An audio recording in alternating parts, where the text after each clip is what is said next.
자, 여러분 안녕하십니까. 금요일에 인사를 드리고 있는 크립토 토마토입니다. 자, 일단 오늘 미국 경제에 관련된 소식을 먼저 잠깐 보려고 하는데요. 2분기 성장률이 마이너스 32.9%, 이제 73년 만에 최악의 성적을 거둔 상태라고 하고요. 또한 실업자 보고 같은 경우도 140만이 추가가 됐다라고 하죠. 자, 물론 여기 있는 마이너스 32.9%는 이 한국에서 매기는 기준이랑은 좀 다르게 책정된 것이라고 해요. 그렇지만은 최악의 상황을 맞이한 것만큼은 사실이라고 볼 수가 있겠습니다. 이렇게 상황이 좋지 않은데도 불구하고 미국 증시는 거의 안 떨어졌습니다. 0.38%. 원래는 더 떨어졌는데 누가 또 마치 마법을 부린 듯이 어거지로 이렇게 올라가고 있는 모습이 보여지고 있죠. 자, 그 반면에 자랑스러운 우리 비트코인은 11,000불대를 다시 회복했습니다. 최근 들어서 미국 증시에 대항하는 그런 좋은 모습을 보여주고 있는데요. 자, 그것도 모자라서 지금 테더에서 1000만 달러어치의 테더 토큰이 바이낸스로, 그리고 또 다른 1000만 달러는 후오비 거래소로 흘러 들어갔습니다. 자, 과연 2000만 달러로 암호화폐 펌핑 한번 주나요? 어떤 코인을 주게 될지는 모르겠는데 일단 오늘 확실한 거, 여러분 축하해 주십시오. 이더리움이 오늘 5번째 생일을 맞이했다라고 합니다. 미운 5살이라는 말이 있기도 한데요. 이제 5살이 되어버린 이더리움. 오늘 또 세력이라고 세력 형님들이 생일 선물을 막 줬습니다. 그래서 지금 가격이 좀 많이 올라간 상황인데 한때는 340불까지 올라왔다가 지금은 336불 정도에서 거래가 되고 있습니다. 자, 그러면서 지금 현재 이더리움 기반 자산 중에 70% 이상이 플러스 수익 실현을 내고 있는 상황이라고 하고요. 특히 올해 두각을 나타냈었던 이더리움 기반의 코인들, 방코나 카이버 네트워크 등은 연초 1회 수익률이 500% 이상에 달했다고 합니다. 이더리움 역시 142% 정도 상승하면서 좋은 모습을 보여주고 있는 2020년이라고 볼 수가 있겠죠. 자, 이더리움의 창시자인 비탈릭 부테린, 때깔나는 포즈를 취해주고 있는데요. 선글라스를 끼니까 사람이 확 달라 보이네요. 그러면서 그는 최근에 또 이런 이야기를 했다고 합니다. 이더리움 2.0이 이더리움 성공 여부를 결정짓게 될 것. 그거를 누가 몰라. 자, 그리고 이더리움의 가격 같은 경우 지금부터도 많이 올라갈 수 있다고 하는데요. OKX의 최고 전략 책임자는 이더리움의 가치가 심하게 저평가됐다라고 이야기를 하면서 특히 디파이 플랫폼에 락업된 암호화폐 자산 규모는 앞으로 4배 이상 성장하게 될 것인데 디파이 진입은 이더리움의 중요도 및 가치를 높여줄 것이다 라고 이야기를 했습니다. 자, 그렇다면 이더리움 가격은 어디까지 올라갈 수 있을까요? 몇몇 분석가들은 이더리움이 올해 600불까지 올라갈 수 있을 것이다 라고 예측을 하기도 했었는데요.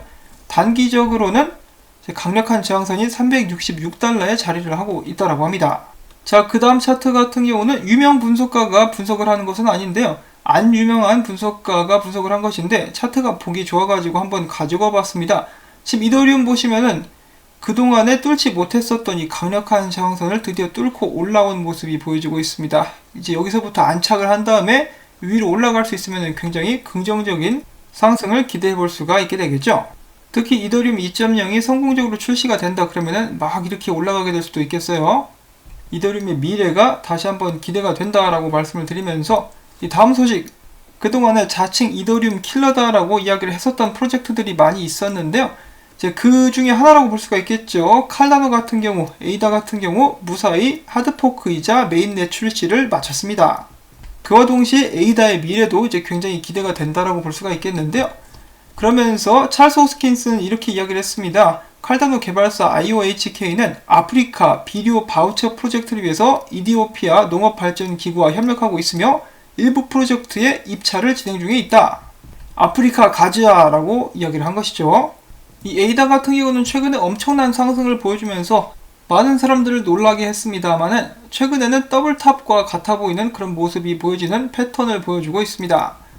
가장 있었던 상승 후에는 하락을 하고 있는 모습인데요. 여기 있는 강력한 지지선 2개가 있는데 만약에 이 2개가 깨지게 되면은 더욱더 큰 하락이 오게 될 수도 있다라고 하니까요. 기억을 해주시면 좋을 것 같고 어떻게 보면은 조정이 온다라고도 볼 수가 있겠죠.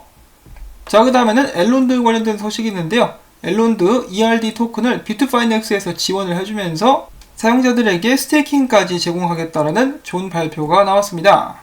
ERD 같은 경우는 에이다와 똑같이 얼마 전에 메인넷 출시를 했죠. 그리고 에이다와 비슷하게 엄청나게 상승을 했습니다. 좀 과하다 싶을 정도로 올라갔는데 그렇기 때문에 조만간에는 좀 가격이 떨어지는 쪽으로 가게 되지 않을까라고 예상을 한번 해볼 수는 있겠죠.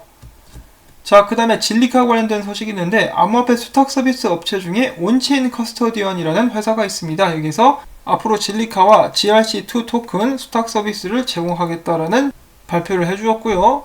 그 다음으로 이어서 저도 어제 잠깐 동안 지적을 했었던 이 제우스 캐피탈 체인링크를 못 잡아먹어서 안달인 악덕 회사로 보여지는 이 회사가 지속적으로 유명 분석가들 스캇 멜커나 조시 레이저 등에게 비트코인 5개를 줄 테니까 체인링크에 대해서 부정적인 차트 분석을 좀 해달라는 청탁을 받았었다고 합니다.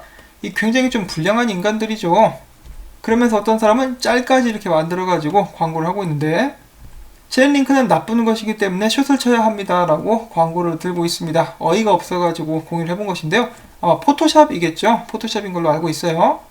자, 그럼에도 불구하고 어떤 분석가들은 이제 앞으로 체인링크가 강세를 보일 것이다 라는 예측을 해주고 있습니다. 지금 보시면은 최근에 있었던 저항을 뚫고 올라오면서 추세 전환을 꾀하고 있는 체인링크의 모습을 확인을 해볼 수가 있었다라고 하네요.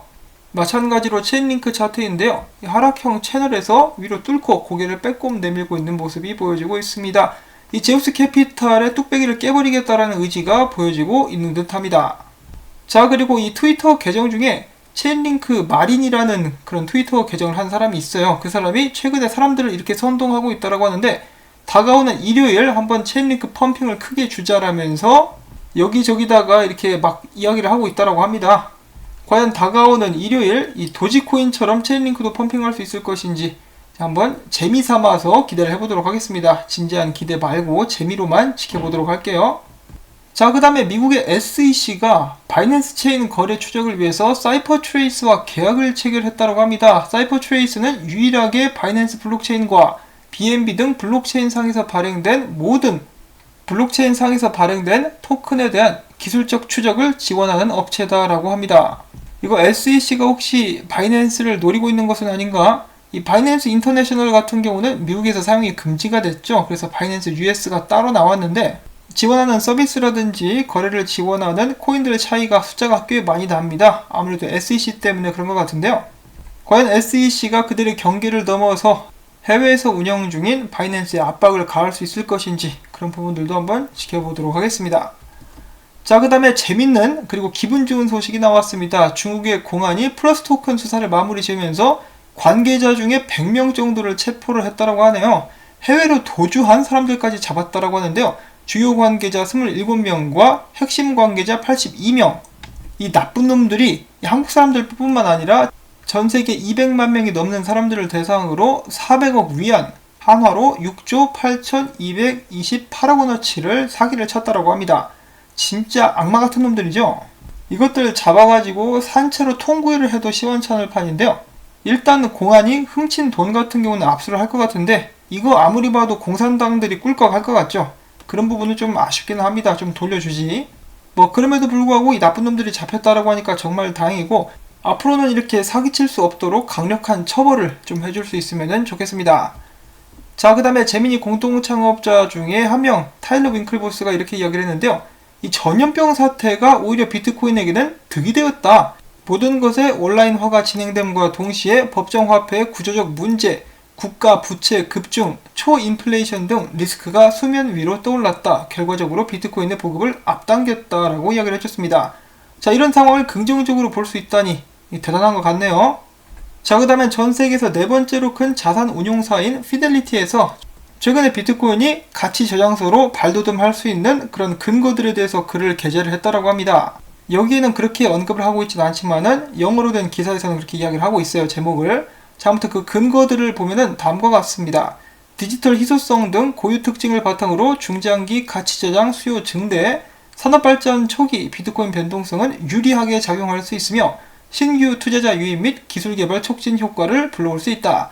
인플레이션 우려 확산 속에 밀레니얼 세대의 비트코인 투자 급증이 전망되고 있으며 최근 주요국 통화 정책 기조도 비트코인 수요 확대에 유리할 전망이다라고 이야기를 한 것입니다. 자, 얼마 전에 골드만삭스 같은 경우는 금과 암호화폐에는 투자할 가치가 없다 이런 식으로 이야기를 했었는데요. 그놈들이 고객들을 놓치기 위해서 헛소리를 했다는 것이 점점 증명이 되고 있습니다. 자, 그 다음에 비트코인 분석을 좀 알아보려고 했는데요. 특별한 것이 없습니다. 일단 비트코인 같은 경우 11,500불을 뚫어야 되고요. 그 다음에는 12,000불 저항선을 뚫어야만 그 위로 올라갈 수가 있겠고, OKX 분석가 네오 같은 경우는 이렇게 진단을 했다라고 하는데요. 비트코인이 1800달러 선에서 견고한 지지선을 형성을 했다. 대규모 매도 물량이 나오지 않는 한 단기적으로 1500달러 선 아래로 하락할 가능성은 높지 않아 보인다. 그리고 일단 역시나 11,400달러, 500달러로 가기 위한 길목에 두터운 매물대가 존재하기 때문에 거래량이 있어야만 뚫을 수 있을 것이다 라고 이야기를 하고 있는 것이죠. 일단 어제 방송이 나가고 나서 비트코인이 잠깐 하락을 하면서 몇몇 사람들을 강하게 흔들었었던 그런 일이 있었는데요. 지금 다시 11,000달러 부근까지 올라온 상황입니다. 자, 그리고 그렇게 한번 겁을 줬는데도 불구하고 아직까지도 롱 포지션이 많습니다. 어제도 좀 뚝배기 깨졌을 것 같은데 일단 비트파이넥스는 86%, 비트맥스는 70%, 바이낸스는 59%로 롱이 우세한 상황. 지금도 많은 사람들이 비트코인의 추가적인 상승을 강하게 믿고 있는 듯한 그런 모습이 보여지고 있습니다. 그와 동시에 비트코인이 회복을 해주자 시장의 심리 상태는 다시 한번 극단적 탐욕을 나타내고 있습니다. 자, 과연 세력들은 비트코인을 어디까지 올려줄 수 있을 것인지, 저는 처음에 1,500불 넘으면은 12,000불까지 금방 올라갈 거라고 생각을 했었는데 생각보다 시간이 꽤 걸리고 있죠. 그럼에도 불구하고 미국 증시가 흔들리고 있는데 이렇게 올라갈 수 있다는 거 긍정적인 사인이 아닌가 싶습니다. 근데 사실 이 미국 증시 같은 경우도 조만간에 계속 쭉쭉 올릴 것 같아요. 어제 연준 의장이 그랬었죠. 수단 방법 가리지 않고 이 시장을 지원하겠다. 돈 더 찍어가지고 올려주겠다라고 해석한 사람들이 많다라고 합니다. 자, 아무튼 지금 이 순간이 이제 뭔가 굉장히 결정적인 그런 시기인 것만은 확실한 것 같습니다. 앞으로 후대에 2020년에 있었던 일들이 많이 전해지게 되지 않을까라는 생각을 해보면서 오늘 영상은 여기서 또 마무리를 짓도록 하겠습니다. 오늘 열심히 준비를 해본 소식들과 이더리움의 5번째 생일을 축하한다는 의미에서 토마토밭에 물주기! 이 생일 케이크에 또 토마토 조그만한 거 하나씩 올라가지 않습니까? 아닌가? 체리가 올라가든가? 아무튼 그래도 광고 시청과 좋아요 버튼 눌러주신다면 제가 계속해서 이 채널 유지하는데 엄청난 도움이 됩니다. 자, 그러면 저는 다음에 또 새로운 소식 가지고 인사를 드릴게요. 불타는 금요일 잘 보내시길 바랍니다. 안녕히 계십시오.